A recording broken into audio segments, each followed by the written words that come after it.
Good day, ladies and gentlemen. If you ever had any doubts about the New Testament and the apparent double-minded words written therein, why our ancestors say this in this passage and turn right around and say that in another, get a load of this, everybody. According to Wikipedia, under Ebionites, E-B-I-O-N-I-T-E-S, quote, Ebionites derive from Hebrew Ebrian, meaning the poor or poor ones, is a patristic term. Stop. Miss Reader, please tell the people what patristic means. That's right. It's the study of the early Christian writers who are designated church fathers. The period is generally considered to run from the end of the New Testament times or the end of the Apostolic Age, AD 100. Absolutely right, Miss Reader. And that can only mean these are indeed the second generation of the apostles. And that can only mean what we are about to read next about them is binding to the truth, for they were there. You feeling me, Mr. Spice? Let's continue with the original article, shall we? Quote, Ebionim, meaning the poor or poor ones, is a patristic term referring to a Jewish Christian movement that existed during the early centuries of the Christian era, once again proving their authority of the matter. They regarded Jesus of Nazareth as the Messiah while rejecting his divinity and insisted on the necessity of following Jewish law and rites. Stop! Hold it now. Take that curl out of your lip. Peter said the exact same thing. You remember, quote, Ye men of Israel, hear these words. The anointed one of Nazareth, a man approved of God, among you by miracles and wonders and signs, which God did by him in the midst of you, as ye yourselves also know. He was an instrument of Yah, not Yah himself, but yes, these are the very same people in the book of Acts selling their possessions and communal living. They were there. I know you don't believe me because I'm colored, of course, but I will prove it to you. Remember, the evidence don't lie, right? Let's continue, shall we? Quote, they use only one of the Jewish Gospels. Stop! Mr. Malongo, tell them what Jewish Christian Gospels are, please. That's right, sir. Wikipedia says, quote, the Jewish Christians were Gospels of Jewish Christians characters quoted by Clement of Alexandria, Origen, Eusebius, Epiphanes, Jerome, and probably Didymus the Blind, which means these things existed. Most modern scholars have concluded that there was one gospel in Aramaic/Hebrew and at least two in Greek, although a minority argue that there were only two, Aramaic/Hebrew and Greek. None of these gospels survives today, but attempts have been made to reconstruct them from references in the church fathers. Example. So as you can see, ladies and gentlemen, our ancestors were looking at and reading totally different gospels than what we have in the KJV today. And obviously, by Peter's church only using the Gospel of Matthew, the scribal fuckery was in high gear already. Oh, you guys missed that. You missed it. People, we are reading an entirely different New Testament than our ancestors. This is not baptized and scribe information. Didn't it say scholars attest? That's people with many worthless letters behind their names. I'm just your boy. But wait! But that was just the tricky part. Let's hurry and get to the big fig Newton. Let's continue, shall we? Quote, they use only one of the Jewish Gospels, revered James the Just, and rejected Paul the Apostle as an apostate from the Jewish law. Stop. Bam! Pow! Bingo! So as you can see, the very people that were there just like the Jews in Asia said in the books of Acts, not only accused Paul, but called him a freaking apostate. When I asked Google, what does apostate mean? It said, doo-doo, a person who renounces a religious or political belief or principle, which can only mean they added all of the pleasantries in the New Testament of our ancestors calling Paul a beloved brother, etc. They added words in the anointed one's mouth, making you think he was Yah in this passage, and clearly you see him make a difference between the two and others. And they added their strange God named Jesus and wicked doctrine of inclusion.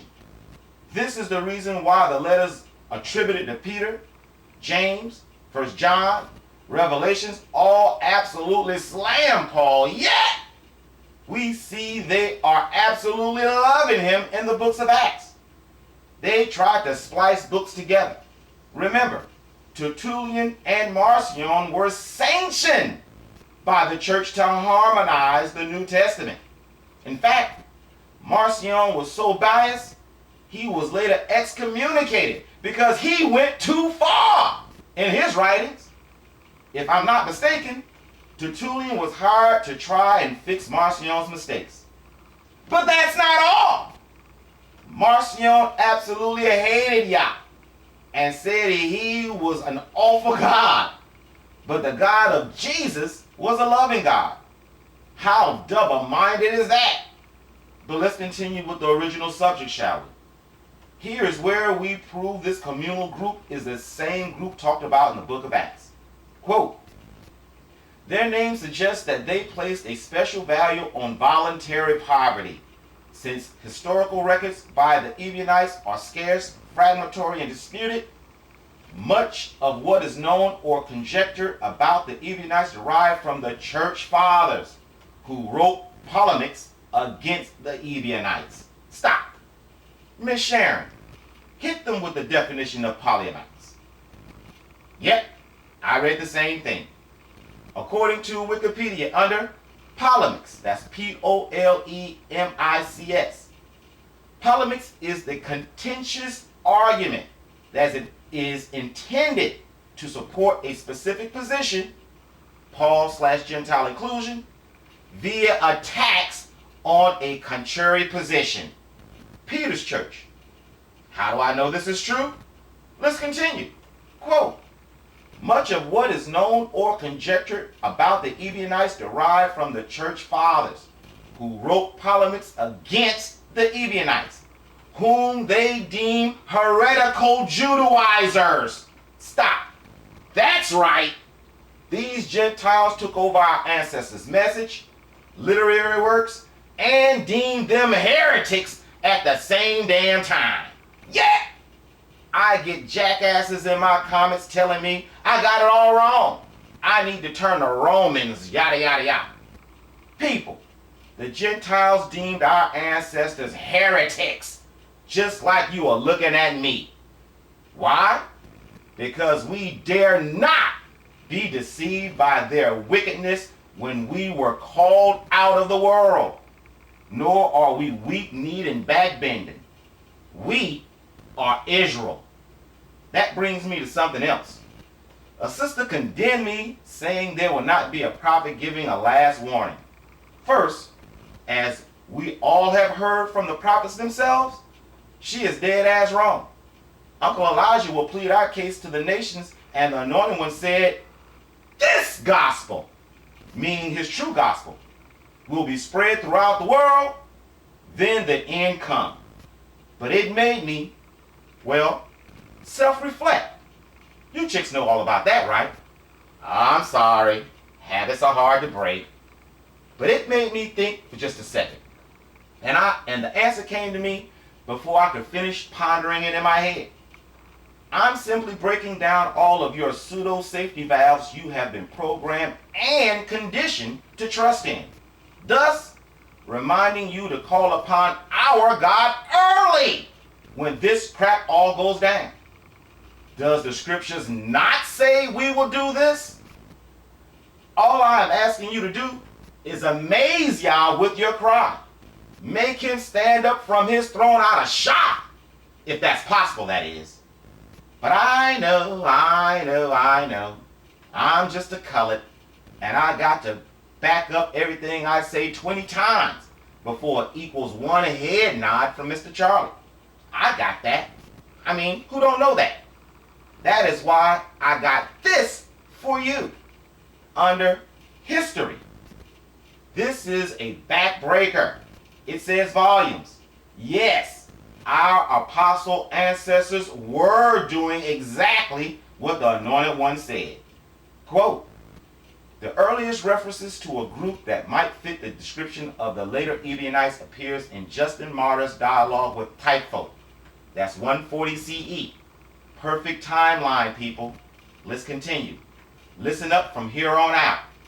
Quote, Justin distinguishes between Jewish Christians who observe the law of Moses but do not require its observance upon others, and those who believe the Mosaic law are to be obligatory to all. Stop. Remember earlier in the article we read, some scholars claim there were 3 sets of original Gospels? You remember. 1 in Aramaic/Hebrew and 2 in Greek? Well, this is where I think they got the framework for the schizophrenic letters we call the New Testament today.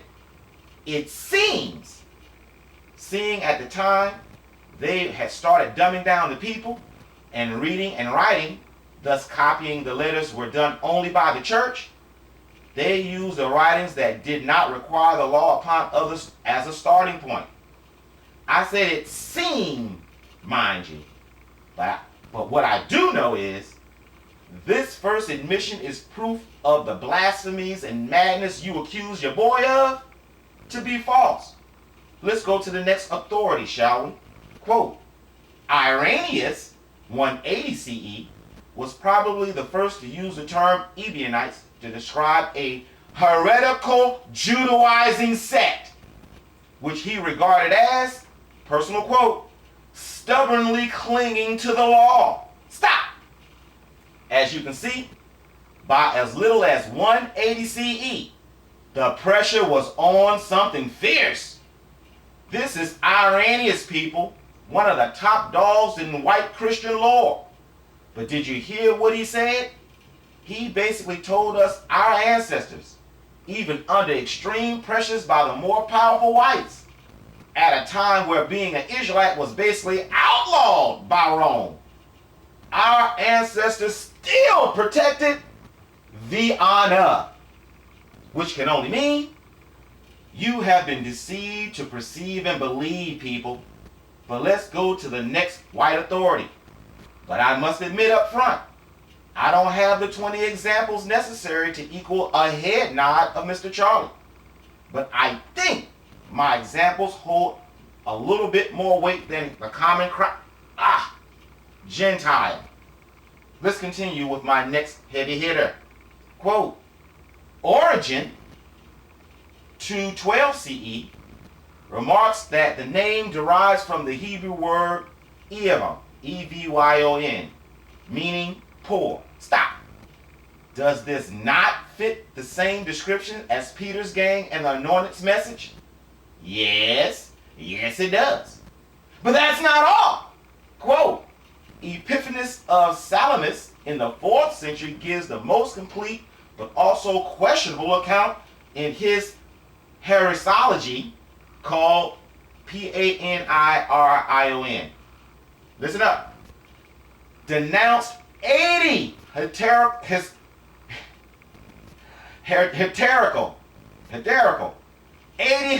sects, among them the Ebionites. Epiphanes mostly gives general descriptions of their religious beliefs and includes quotations from their Gospels, which have not survived. Example. So as you can see, our ancestors were spreading this gospel throughout the scattered. 80 different sects is pretty impressive for such a short time, and they didn't have the Greyhound bus. But am I the only person to notice once again, the New Testament we read today is not the original at all? No? Well, the very fact Epiphanius quoted scriptures out of the original Gospels of our ancestors were regarded as heretics, and the scholars attest these Gospels have not survived, can only mean this gives us a new understanding to why the church, mind you, would sanction territory-wide Bible burnings, don't it? They were getting rid of the originals and printing out this bullets at the same time. Can I get a whoop whoop? Now, are you picking up on the two different lingos of the one supposed book? I hope you said yes.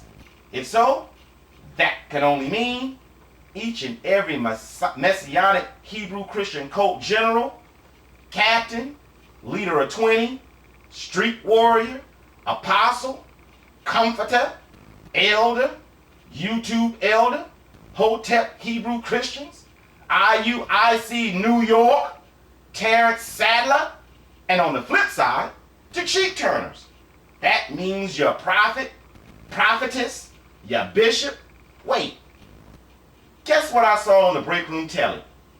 A commercial of Bishop Eddie Longstroker inviting people to come to his church once again, saying that your deacon, minister, pastor, apostle, the good reverend doctor, well, basically, every Bible thumper that has claimed Yah has talked to them, and they believe in the New Testament inclusion of the Gentiles, or say they actually understand this shit, are fucking liars. What? Hypocrite? Are you freaking crazy? I started my understanding as being an Israelite with this exact same message. And I have 4 books exclusively on this, and a plethora of eyewitnesses and victims to prove it. I'm sorry if you missed the video when I said I only look at the true message of the Anointed One, and damn all the rest. I said it 20 years ago, and I said it around my first YouTube video a little over a year ago. Asshole? Maybe. Hypocrite? Hell no. Anyone else? Let's continue, shall we?